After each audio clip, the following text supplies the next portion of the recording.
Happy haunting, all you haunters. Decided to make another trash can trauma. This one's gonna have hands this time. And as you can see, I've already built the frame for it. As you can see, the front, this is gonna be the front of the garbage can, which is 2 3/4, 12 3/4. Had to put 3/4 inch space in here for this 9-inch board here, because the thickness of the neck area on the mask, which I'll put on in a second and show you. Got a 16-inch drawer slide. As you can see on this side, it's 12 1/4, 17 3/8 in the middle board, 2 1/4 on the back side, 12 3/4 just like the front board, 17 1/2 for the boards that hold the slide, 4 1/4 on both sides to give it a stiff, and then a 4 1/4 and a 5 1/4, and then I put an extra board on top, and I'll talk about the reason for that in a second here.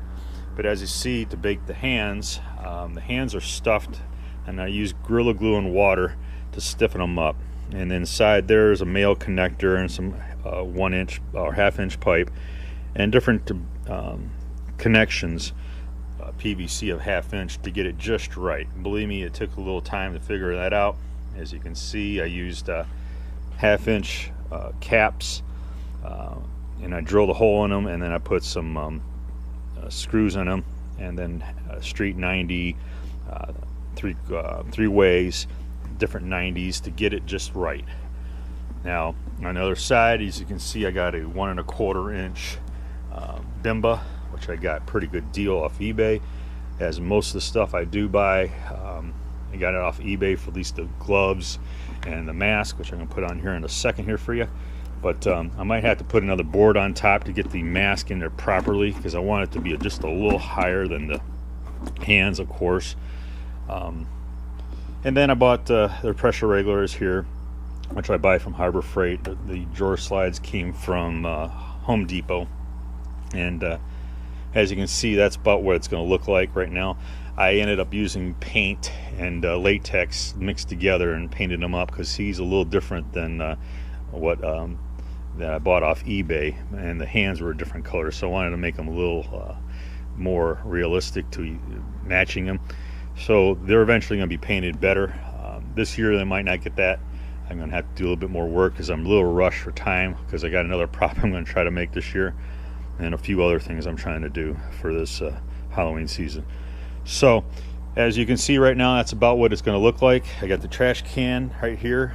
Hey, what I did was I aged it this year, and I'm going to start putting that together, but using muriatic acid, and which takes off the galvanize off of it, and you sit it outside for a little bit, and boy, it looks like it's been used for a while. And actually, after the Halloween season's over, I'm just going to lay it out and put a couple rocks in it for weight and let it age a little bit more in the winter in Michigan.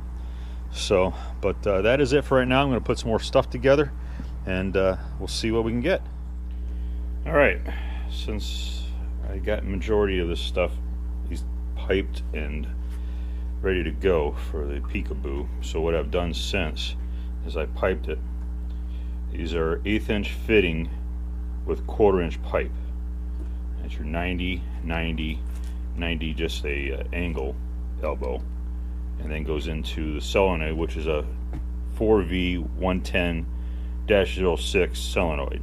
You got the 2 mufflers on the side for the air release, and then you got the other piping going up, of course, to your cylinder and the bottom of the cylinder.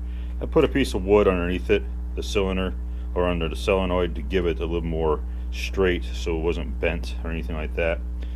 I also installed the strobe, piece of wood, cut a hole here, which is going to be for the threading of the toilet screws that go through the top bottom of the can. I will be doing that in a little bit too. Also, I cut a extension cord, a 9-foot extension cord I bought from Home Depot. Here's the rest of it, which is going to be going out of the actual trash can from the back, and I'll put a female on that, but this is a male on here right now. Cut it, put some connectors, box connectors in it. These are waterproof. Had to buy them on Amazon. The ones at Home Depot are too big. I think they're called Arlington, but they're waterproof, smaller unit than the other ones at Home Depot. Home Depot are twice, if not three times as big as these, which I like these type here. Had to mount this box due to the hands this time sideways, so I have be able to go through it this way. I'm going to mount the PICOBOO on its side so I can work on it if I ever do need to. So you can see the other end of the power cord is in here with the male end. You got the solenoid wires, speaker wire, and you got the strobe wire. And I'll show you how I mount that too. So what had to be done is that this speaker, it can't mount here and it can't mount on the back side of it, and I had to make sure it's clear of this area here, so when the solenoid does go up, it doesn't rub on this. So it's just got about a little over pinky full of room in there. But I got me an angle bracket, cut it in, mounted one side, mounted the other side to the box. It's very sturdy. Don't need all four, just needed two on this. As you can see, I got another one of these connectors for the speaker and this and the strobe in here. That's about it for right now, and I will just keep on doing multiple projects on it, and then try to make this video is not as long as other ones have been. Alright, I had to do some modifications to it. As you can see, I put a 5-inch board here. This is going to help the threaded rod, which goes to the back of the trash can lid, which will allow it to move up and down with the lid. The further you come down, the better action you'll have. It's closer up here, it's not going to have much action, and which causes the trash can to rock and back and forth, which gives it great movement. As you can see, I put a board 3.5 by 8 inches. The reason why I had to be like this is because of the slide here. You don't want it to hit the slide as it goes up and down. I got this here right now so as it's showing the maximum extent it can go up when it's in the trash can. Also, I made a little modification again, is that this one's harder to get out due to how I've built it. So I put handles on here. Put 2 handles so I can grab it and easily get it out when I need it. What else has been done since then? I'm about to put the PICOBOO in mere moments. I got everything done with the trash can. The trash can is complete. As you can see, the trash can looks a little old, and I found that out on just looking at YouTube. Found in that muriatic acid to galvanize. Make sure you follow the directions of how these people do it. Look under galvanized and muriatic acid, make it look a lot older. I put the threaded rod and its stuff already. It's all completed and ready to go. It just dry ran it, and it looks good. It works good. Board like the last one, threaded rod with its clevis pins and stuff like that, which goes to the back of the head. And as you can see, as the last one, I had to put a lot of plates on it to hold the piece of wood in there. And then there's the hinge. I use a screen door hinge, and then I put screws in with locking nuts. Piece of wood, because it has to come out. If you go all the way to the back of the trash can, you'll limit the movement of your lid. As you can see, as I did on the last one, I knocked in a 3/4. I have a 3/4 hole saw and a 1/2-inch hole saw. Put a electrical washer in there, so I can do that for the hose and the electrical. And inside, I've already got the hose inside, and you got the female portion receptacle. As I cut that electrical cord in half, and half it goes inside the weatherproof box. Got the toilet screws in, locked down underneath the trash can, and that's done. Now over here, I'm about to wire it. As you can see, I almost got it ready. I got everything in there I need. I got the remote receiver that I'm going to wire into it. Biggest thing after this is programming it. It's the hardest thing to do, really, but take you about, sometimes you get lucky, take you 30 minutes or less, but if you want the right action, the better you do it, the more you do it and follow in directions on frightpipe.com about the PICOBOO programming. Follow those instructions, and you have to play with it and see how you like it. So I do it. I get it all programmed. I have to put it back in the trash can, put it all together, and remote control it, see what happens, and then you see how you like it. As of the last one I did, Almost the second try I got it and got it just right for that one. So I got to make an audio file for this one, which is gonna yell brains as it screams at the person as it comes up. It will flash like the last one. And here's the head. I don't know if I showed you the head earlier, but the head's gonna go on it in mere moments. I got to paint the eyes a little bit better. This is this year's color of it. I'm gonna buy airbrushing and really do it well next year. But this year I'm running out of time, so it's gonna have to just gloss over the eyes with black, and then I'll do the rest of it next year. And the same with the hands, as you can see. But that's about it for right now. I'm going to put it all together. I'm going to start programming it. I'm going to do one file. I'm going to do a little bit more and show you exactly how I wire it, because a lot of people have asked how I wired it, and I get a lot of emails about it. So I'm going to do a little bit better on that and show you exactly with the PICOBOO out and then how everything goes. But that is for it right now. All right, got the PICOBOO back into the weatherproof box, and it's all programmed. And let's go a little over how you program it. First off, you got to have a line cord like this, double-ended, just like this, which you place into the line in for the amplifier. You have to come up with a sound, and which I do. I made my own. It's screaming brains. And I have a iPad, so I'm able to take that, plug this in at the other side, and transfer the WAV file to it. So you got to have this cord for sure, and you got to have something that's able to put it into the system. All right, so what you do, you hit record. And this one doesn't have ambient music this time. The other one played an on and on melody, and this one's not going to do that. I didn't want people to know about the prop as they came up and start looking at it like the other one they do. So what you do is you hit record and hold the program button for like that, about 2 seconds, 2 to 3 seconds, and then you hit record. What's that's going to do is that means there's not going to be any ambient music. It's not recording anything. And when you do the ambient music, if you do one, when you hit the record and program one, you'll hear it through your speaker. And you can hear it and then figure out if you like how it begins. And, you know, it's going to loop. So it's going to begin and end and over again for, I think they hold up to 2 minutes. So I didn't want to do that this year. So this year is just the scream of the zombie. So what you do, you go to the programming 2. So what happens is you hit record, and then when you hit the 2, and you got to hit your WAV file at the same time. Bam, hit both of them at the same time. On mine, I can see it shows you about the end. You know, it's going through the 8 seconds that this one takes, and as soon as it comes to the end, you hit record again, and you can play it back. You just hit number 2, and you can hear it, and you say, "Oh, okay, yeah, that works good." So when you're done, all you have to do is, for the recording function, as soon as you pull that out, there's nothing can change the recording itself. Okay, so then you go into the programming it. Then programming it is about the same thing. Right now I got program 1, which is gonna be my strobe. And as you can see, I'll show you how this all runs in a second here. But that's gonna be, when you program, you hit record.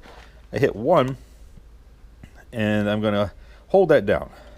But 2 is going to be the actual solenoid cylinder combination, and that is where you're going to get the movement of your prop. So you can actually, when you're running it, I have it plugged into the air compressor and all the power on it, and I put this on the carpeted floor in my garage, and I can move it up and down and look at the movement and see if I like it. And then after you're done, you hit record again, and it's done. Now you can replay it, bam, it will flash, and the strobe will go off, and the cylinder will go up and down. But if you like it, well, the problem is that you can put this all back together, throw it in your trash can, and see how it looks. And that could take, I don't know, many times.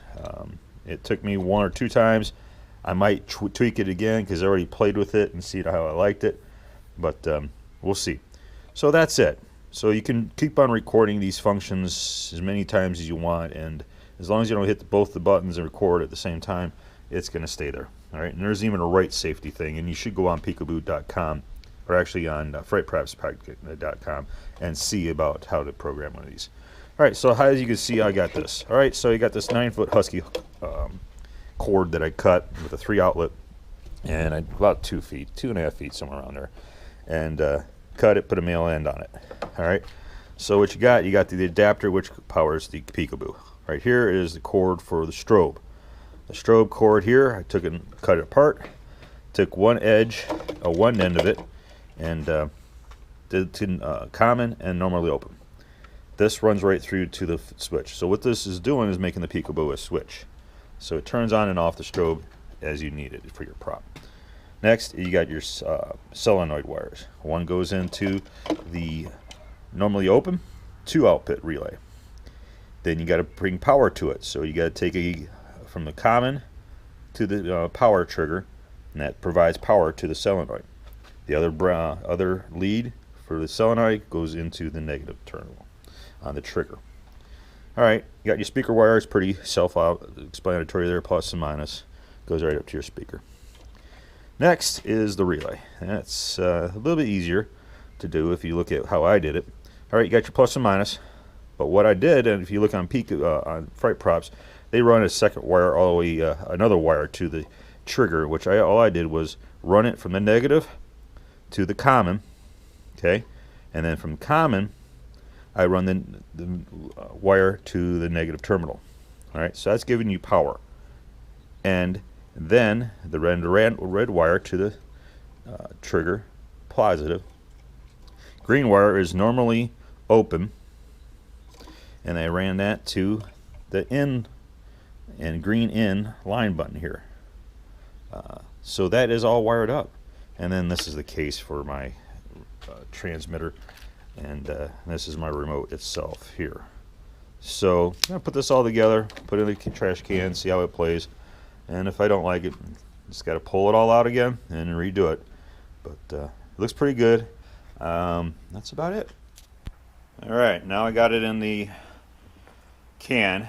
As you can see, here's my clevis and everything with the cotter pin, and the hitch pin is in it.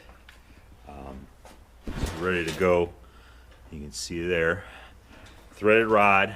I went with a bigger, thicker threaded rod due to the cylinder size and everything else. Where it's hooked to the back of the board. I remember I told you about dropping the board. The lower you go, the better off the action on the lid would be. So there's that.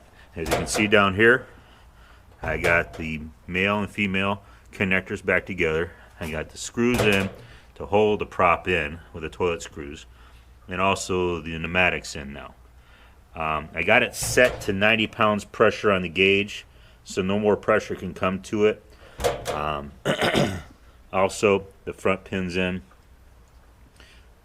Other than that, I did a little bit of liquid latex and white paint to hide the screw, and I painted his eyes a little bit better. I'm gonna put a shirt around him, around the neck and around the hands. I want to go see how that looks, but I think that will hide much of the mechanics of it, and I'm going to try to get one of those newer shirts that are really thin, so the strobe will still come through and be lit up. But as you can see, everything's together. Mere moments, I'm going to be able to test it out for the first time. I tested it out outside the can, but now I'm going to get the real action of it. So that's about it for now. I just put the t-shirt on him. I found a t-shirt downstairs I no longer wear, and decided to put it on there, and I needed to beef it up a little bit. So I put a board in between, put a little bit of insulation, pipe insulation over it, and it comes out about, I say 5 inches on each side. I think the board was totally 13 inches total, but it gives it a little bit more heft to it, so the shirt doesn't fall right down into the prop. I'm going to extend it as far as it can, and then figure out exactly how to cut it, but I'll have another photo of it before I go back in the can with it. But that's what I had to show you before I did more to it, because it just didn't look right as the shirt. I wanted to hide all the mechanics because you can see them really well on this one. because the other one had that cowl around it, but this one doesn't. So that's it for now. All right, I put a t-shirt on them, and like I said, I put those shoulders on them. It hides the mechanics. That's at its almost at its full rise. So looks pretty good. It hides the mechanics. When it's in the can, it's going to be really good. Cut around it. This is like, I forget, like a large or an extra large shirt I had that I no longer wear, and so I cut all the way around it. It doesn't mess with the mechanics. I ended up screwing in here just to make sure, keep it tight. But that's about it now. I'm going to put it in back in a, I'm actually going to reprogram it, and let's see what I get out of it. But that's it for now. Well, it's done, and this one's got a lot of power. So here we go. See how this one works.